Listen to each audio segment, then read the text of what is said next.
Strict construction and liberal construction. पहले हम इन दोनों का कंपैरिजन देखते हैं, उसके बाद इसकी थ्योरी देखेंगे। स्ट्रिक्ट कंस्ट्रक्शन में क्या होता है, हम एग्जैक्ट वर्ड्स को देखते हैं और उन वर्ड्स के लिटरल मीनिंग को कंसीडर करते हैं। हमें केवल उन वर्ड्स के लिटरल मीनिंग से मतलब होता है, किसी और मीनिंग से नहीं मतलब होता। यदि किसी वर्ड के एक से ज़्यादा मीनिंग है तो हमें दूसरे मीनिंग से कोई मतलब नहीं है, केवल उस वर्ड के लिटरल मीनिंग से मतलब है। लिबरल कंस्ट्रक्शन में क्या होता है, हमें कानून के पर्पस को फुलफिल करना होता है। तो जो भी मीनिंग उस कानून के पर्पस को फुलफिल करेगा हम उसको कंसीडर करेंगे, हमें केवल उसी से मतलब होगा।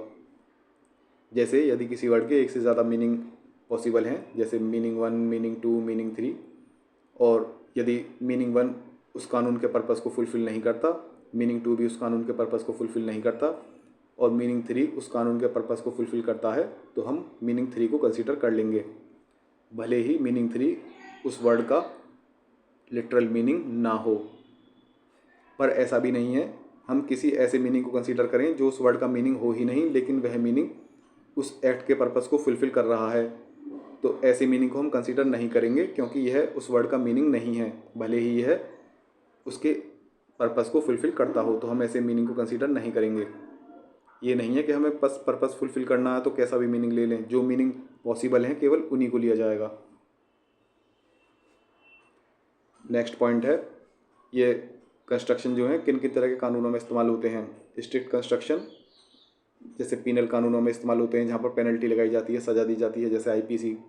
टैक्सिंग कानूनों में इस्तेमाल होता है स्ट्रिक्ट कंस्ट्रक्शन का, जैसे जहाँ पर टैक्स लगाए जाते हैं, इनकम टैक्स वगैरह, इनकम टैक्स एक्ट हो गया, जीएसटी वगैरह हो गए, इन तरह के कानूनों में स्ट्रिक्ट कंस्ट्रक्शन का इस्तेमाल होता है। लिबरल कंस्ट्रक्शन ये किन किन तरह के कानूनों में अप्लाई होता है, जैसे रेमेडियल कानून जहाँ पर रेमेडीज़ प्रोवाइड की जाती हैं, बेनिफिशियल कानून जहाँ पर कोई बेनिफिट्स प्रोवाइड किए जा रहे हों, वेलफेयर कानून जहाँ पर कोई वेलफेयर किया जा रहा हो, यहाँ पर लिबरल कंस्ट्रक्शन का इस्तेमाल होता है, जिससे कि उन कानूनों का पर्पस फुलफिल हो सके, रेमेडी प्रोवाइड हो सके, बेनिफिट प्रोवाइड्स हो सकें, वेलफेयर प्रोवाइड हो सकें।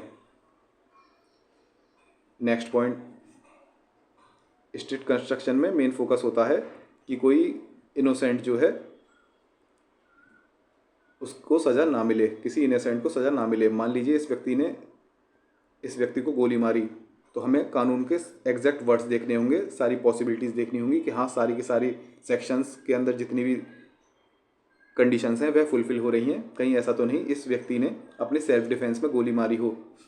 तो जब किसी सेक्शन के जो भी सेक्शंस पेनल्टी लगाएगा उसकी सारी कंडीशंस फुलफ़िल होंगी, तभी इस व्यक्ति को सज़ा दी जाए, कोई इनोसेंट व्यक्ति को सज़ा ना दी जाए।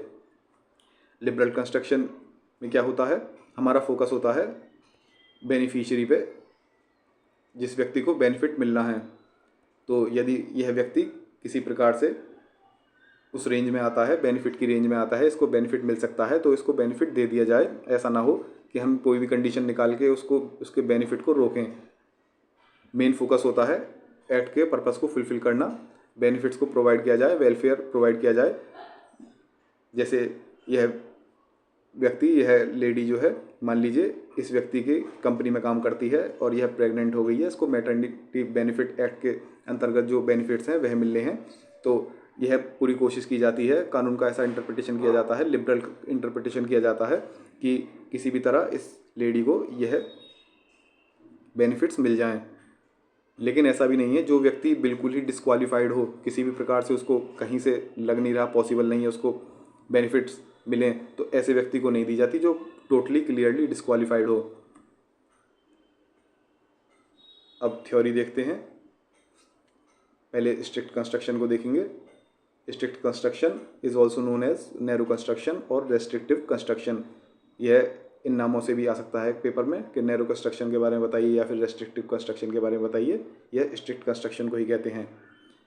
इसका meaning, it means to look only at the literal meaning of the words. Strict construction में केवल लिटरल मीनिंग देखा जाता है वर्ड्स का। It restricts the interpretation only to the exact wording of the law. Interpretation जो है केवल exact words का किया जाता है, केवल एग्जैक्ट वर्ड्स से ही हमें मतलब होता है। Exact meaning is given to the language of a provision without considering other reasonable implication. कोई और कारणों को इसमें कंसीडर नहीं किया जाता, केवल एग्जैक्ट मीनिंग देखा जाता है, लिटरल मीनिंग देखा जाता है, एग्जैक्ट वर्ड्स देखे जाते हैं। It is the literal interpretation of statute, यह स्टैट्यूट का एकदम लिटरल इंटरप्रिटेशन है। Provision is interpreted narrowly, provision जो है, सेक्शन जो है, वह एकदम नैरोली इंटरप्रेट किया जाता है। केवल हमें लिटरल मीनिंग से मतलब होता है, नैरो इंटरप्रिटेशन हो रहा है, हमें और किसी चीज़ से कोई मतलब नहीं। जैसे यहाँ पर आंखों पर पट्टी लगी हुई है, हमें केवल एग्जैक्ट वर्ड से मतलब है जो कानून में लिखे हुए हैं, हमें किसी और चीज़ से कोई मतलब नहीं है, किसी और कारण से हमें कोई मतलब नहीं है। हमारी आंखों पर पट्टी है, हम केवल एग्जैक्ट वर्ड्स को देखेंगे। यदि एग्जैक्ट वर्ड्स में आप आते हो तभी उसको कंसीडर किया जाएगा, आप नहीं आते तो आपको छोड़ दिया जाएगा। अब देखते हैं liberal construction. It is also known as beneficial construction, broad construction, wide construction, benevolent construction, loose construction. तो ये इन नामों से भी आ सकता है एग्जाम पेपर में। तो ये सभी लिबरल कंस्ट्रक्शन ही होते हैं। तो इसमें आपको लिबरल कंस्ट्रक्शन के बारे में ही लिखना होगा। इसका मीनिंग देखते हैं। It means that the interpretation should be made liberally. इसका मतलब है कि इंटरप्रिटेशन जो है लिबरली करना चाहिए, हमें स्ट्रिक्ट नहीं रहना चाहिए। It involves giving the widest meaning possible to the statutes with the intention to advance the purpose और ऑब्जेक्ट ऑफ द स्टैट्यूट। कानून के पर्पस को फुलफिल करने के लिए, उसके ऑब्जेक्ट को फुलफिल करने के लिए हम वाइडेस्ट मीनिंग पॉसिबल देखते हैं। जो भी मीनिंग उसके पर्पस को फुलफिल कर रहा होगा उसको कंसीडर कर लिया जाएगा। The interpretation should be done in accordance with the purpose of और object of the statute so that it accomplish the purpose of the statute. Main focus होता है कानून के पर्पस को फुलफिल करना। The intent of the makers and spirit of the law is examined and taken into effect. जो कानून को बनाने वाले जो हैं उनकी इंटेंशन और लॉ की स्पिरिट, इसको देखा जाता है, एग्जामिन किया जाता है और उसको इफेक्ट दिया जाता है। Only when the language of the statute gives rise to some ambiguity so as to its meaning, then only the rule of liberal construction should be applied and the meaning which accomplishes the purpose or object of statute should be considered। ये liberal construction ऐसा नहीं कि हर समय liberal construction करते रहो purpose fulfil करने के लिए। जब एम्बिग्यूटी होती है केवल तभी यह लिबरल कंस्ट्रक्शन किया जाता है। मतलब कि जब एक से ज़्यादा मीनिंग पॉसिबल हो तभी यह लिबरल कंस्ट्रक्शन किया जाएगा। यदि किसी वर्ड का एग्जैक्टली एक ही मीनिंग है और मीनिंग क्लियर है, उस कंडीशन में लिबरल कंस्ट्रक्शन नहीं किया जाता, केवल उसी मीनिंग को कंसीडर किया जाएगा।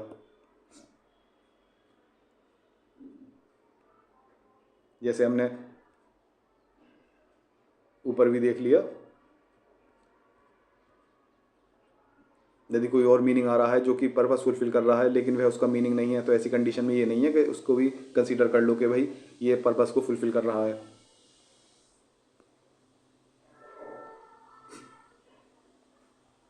कौन सा कंस्ट्रक्शन हमें यूज़ करना चाहिए, which construction to use, it depends on the nature of the statute and also on the situation to which it has to be applied to. यह डिपेंड करता है कानून के नेचर पे और सिचुएशन पे।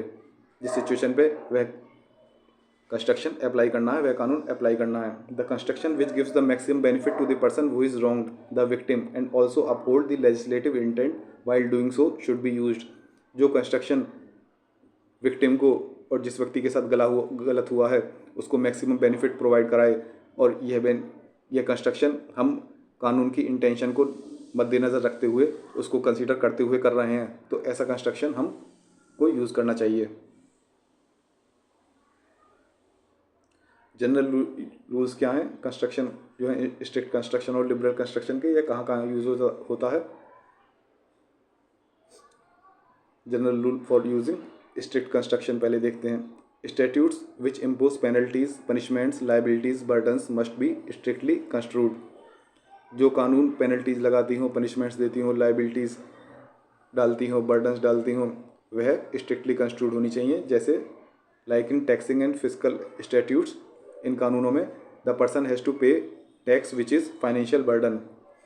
टैक्स लगाने वाले कानून हो गए, फिजिकल कानून हो गए, क्योंकि इन कानूनों में ज़्यादातर लोगों के ऊपर टैक्स लगाया जाता है जो कि एक प्रकार का बर्डन ही है, तो इसमें स्ट्रिक्ट कंस्ट्रक्शन यूज़ करना चाहिए। The penal statutes create offence and provide punishment for it. Penal statute जो होते हैं जो पेनल्टी प्रोवाइड कराते हैं, पनिशमेंट प्रोवाइड कराते हैं, जैसे IPC वगैरह, उनमें स्ट्रिक्ट कंस्ट्रक्शन का इस्तेमाल होना चाहिए। रीज़न क्या है, ऐसा हम क्यों करते हैं?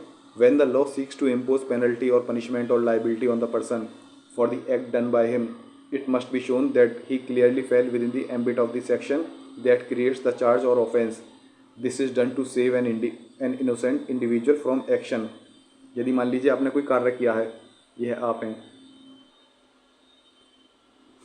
आपने कोई कार्य किया, अब इस कार्य के लिए आपके ऊपर कोई पेनल्टी लगाई जा रही है, आपको कोई पनिशमेंट दिया जा रहा है, तो हमें देखना होगा जिस सेक्शन के अंतर्गत आपके ऊपर यह पेनल्टी लगाई जा रही है, आपको पनिशमेंट मिल रहा है, क्या आप क्लियरली उस कानून के उस सेक्शन के अंदर आते हैं, उस कानून उस सेक्शन की सारी कंडीशंस आप फुलफ़िल करते हैं। यदि ऐसा नहीं है तो आपको छोड़ दिया जाएगा। ऐसा इसलिए है कि कोई इनोसेंट जो है उसको पनिशमेंट ना मिले, किसी इनोसेंट को ना फंसाया जा सके।